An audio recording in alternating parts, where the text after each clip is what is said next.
Student, today is my topic interference of light.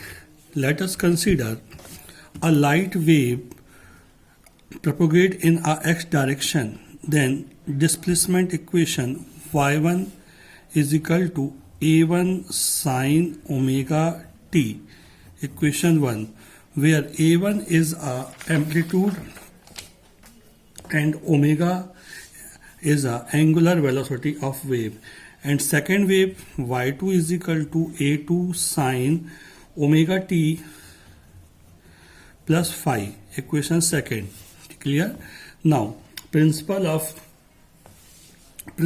superposition, resultant displacement y is equal to y1 plus y2, that is y is equal to a1 sine omega t plus a2 sine omega t plus phi. Clear? So solve this equation. Y is equal to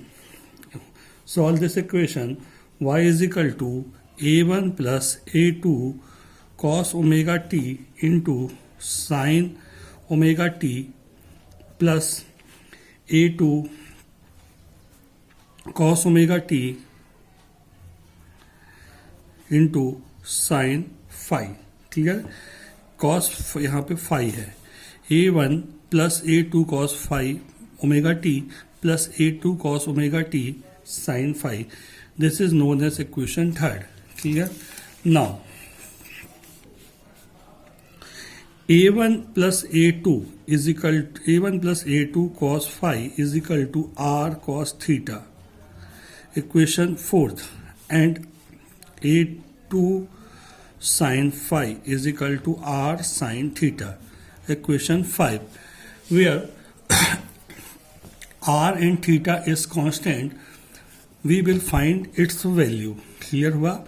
Now equation fourth and fifth squaring and adding, that is a1 plus a2 cos phi whole square is equal to r square cos square theta, and a2 square sin square phi is equal to r square sin square theta. Clear? So a1 square plus a2 square cos square phi plus 2a1 a2 cos phi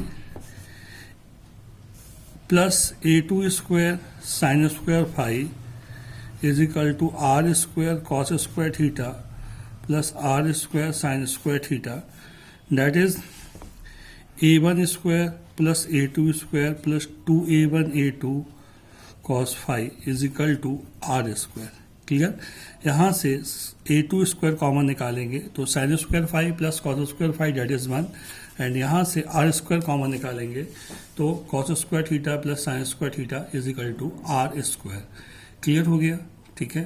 तो अब r is equal to root over a1 square plus a2 square plus 2a1 a2 cos phi. This is called resultant amplitude. ठीक है. But intensity of wave is directly proportional to the r square and I directly proportional r square, that is I is equal to kr square. This is equation fourth. Means I is equal to k.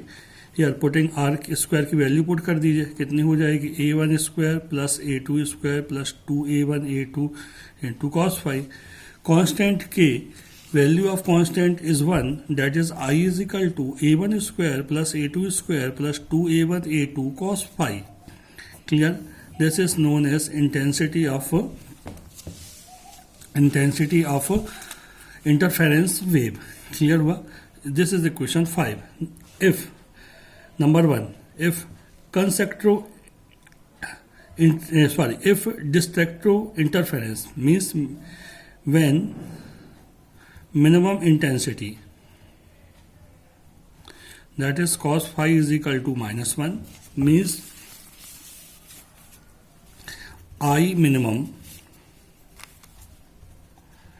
Is equal to A1 minus A2 का whole square. Equation 6 and case second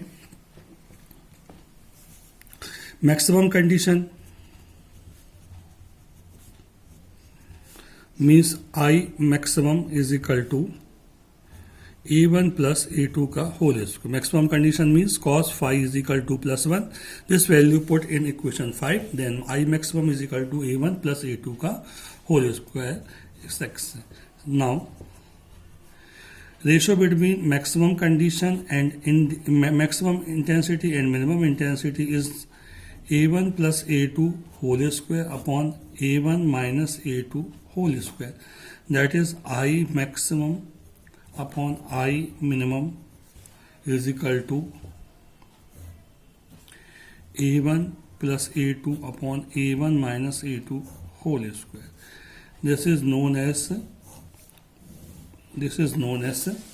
maximum intensity. This is known as relation between maximum intensity and minimum intensity of interference. Clear हुआ? So ये कहलाएगा हमारा question का answer. Now next question, explain relation between phase difference and path difference. Clear?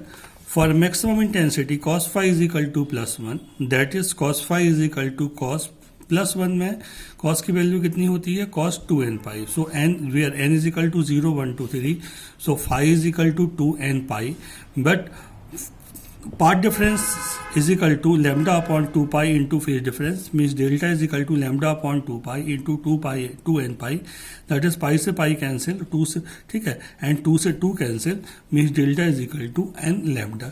Second, for minimum condition, that is cos phi is equal to minus 1. Clear? So cos phi is equal to cos 2n minus 1 pi. So n is equal to 1 2 3. So यहाँ भी cos से cos अलग हो गया, तो phi is equal to कितना? 2n minus 1 pi, but delta x is equal to path difference, delta x is equal to lambda upon 2 pi into phi, putting the value in phi, 2n minus 1 into pi, so phi से pi cancel, तो delta x is equal to 2n minus 1 lambda by 2. Clear हुआ? So ये value किसकी हुई हमारी? Delta x की। Now next question, conservation law of energy is equal to the interference of light. Clear? So we know that I maximum is equal to A1 square plus A2 square plus 2A1 A2, and I minimum is equal to A1 square plus A2 square minus 2A1 A2, means I average is equal to I maximum plus I minimum upon 2, means putting here I maximum and I minimum upon 2. So ये 2A1 A2 से A1 A2 क्या हो जाएगा? ये cancel हो जाएगा upon 2, means 2A1 square plus 2A2 square. So ये दोनों ऐड हो जाएंगे, A1 A1 2A2 A2 A2 2A2 upon 2 common निकाला, ये क्या बचा? A1 plus A2. So I average is equal to A1 plus A2 का whole square, but I1 is equal to A1 square, I2 is equal to A2 square, that is I average is equal to I1 plus I2. ठीक है, but I average is equal to constant, that is total intensity of light is constant, and ठीक है and total intensity of constant. ठीक, clear हुआ चीजें? तो light की total intensity constant होती है, यही क्या है? कंजर्वेशन लॉ ऑफ एनर्जी कहलाता है। Now next question, diffraction.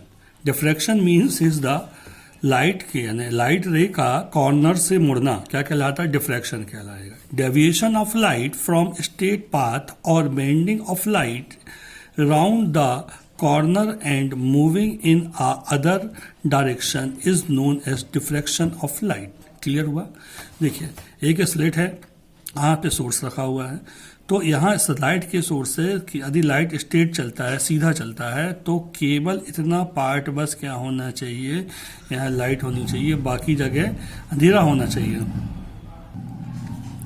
पर ऐसा नहीं होता, लाइट रे यहाँ से बैंड हो जाती हैं और ए पॉइंट तक स्क्रीन पे जाएंगी, यहाँ से बैंड होकर बी पॉइंट तक स्क्रीन पे जाएंगी, तो पूरी ए से बी तक हमको लाइट रे जो है ए से बी तक हमको क्या होंगी? दिखेंगी। मीन्स यहाँ पे से यहाँ तक मिनिमम इंटेंसिटी रहेगी, यहाँ मैक्सिमम रहेगी, यहाँ पे मिनिमम रहेगी। मतलब ये चीज़ क्या कहलाएगी? Diffraction of light. क्लियर हुआ? लाइट का डिफ्रैक्शन दो टाइप का है। First Fresnel diffraction. If source and screen distance is finite, that is Fresnel diffraction. Clear हुआ.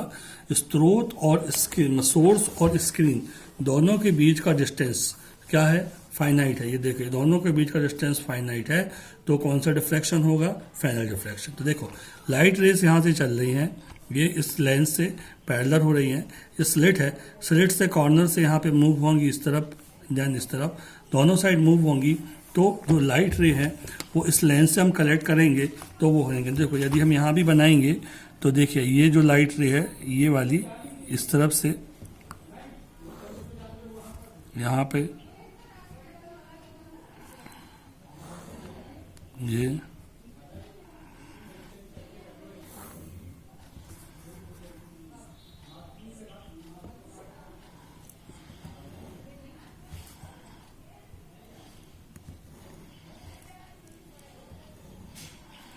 सॉरी ये यहाँ आ जाएगी, ठीक है, इस पे आएगी, ये यहाँ पे नहीं है.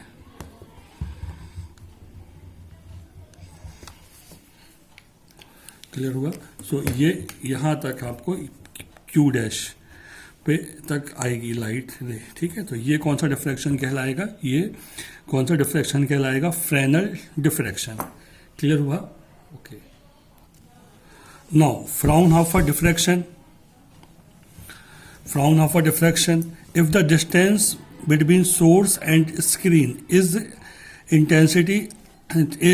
infinite. देखो सोर्स और स्क्रीन दोनों के बीच का डिस्टेंस कितना है? इनफाइनाइट है. इनफाइनाइट से रेस आ रही हैं, तो सोर्स कहाँ इनफाइनाइट पे? स्क्रीन ये है. तो ये रेस जो है देखियो यहाँ से क्या होंगी? ये इससे स्क्रीन से यहाँ से डिफ्लेक्ट होंगी और डिफ्लेक्ट होके ये पी से, स्क्रीन पे पॉइंट पी से क्यू तक क्या करेंगी? मीट करेंगी. तो इसको हम क्या बोलेंगे? Fraunhofer diffraction. इसमें इंटेंसिटी ये होती है पहले मैक्सिमम, फिर मिनिमम, फिर मिनिमम, फिर मिनिमम, फिर मिनिमम होती है. सो दो टाइप का डिफ्रैक्शन होता है. पहला कौन सा होता है? फ्रेनल डिफ्रैक्शन, और दूसरा क्या होता है? Fraunhofer class diffraction. इसका मैंने PDF भेज दिया है, उसमें आपको और डिटेल्स इसका मिल जाएगा. Thank you.